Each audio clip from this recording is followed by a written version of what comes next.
রমজানে শুক্রবারে কেউ যদি আসরের পরে একটি আমল করতে পারে মাগরিবের আগে সে ফলাফল পাবে। আল্লাহ কসম করে বলছি, কেউ যদি আপনি করতে পারেন রমজান মাস শুক্রবার পবিত্র দিন, এই শুক্রবার জুমাবার এটি তো এমনিতেই ফজিলত, আর সেটি যদি হয় রমজানের শুক্রবার, আল্লাহু আকবার, সেটা তো ফজিলত আর ফজিলত।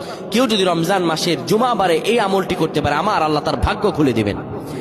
রমজান মাস পবিত্র মাস, এই মাসে কেউ যদি আমল করে আমার আল্লাহ তার কবুল করে নেন। আল্লাহ বলেন, ও মানুষেরা, আমি তোমাদেরকে রোজা দিলাম, এটি ফজিলতপূর্ণ, শুধু তোমাদের উপর নয় তোমাদের পূর্ববর্তীদের উপরে দিয়েছি লাআল্লাকুম তাত্তাকুন, যেন তোমরা মুত্তাকি হতে পারো। নবীজি আমার বলেন, দোয়া আহু মুস্তাজাবুম মুদাআফ, রোজা রেখে কেউ যদি আমার আল্লাহর কাছে দোয়া করে আমার আল্লাহ তার দোয়াগুলো কবুল করে নেন।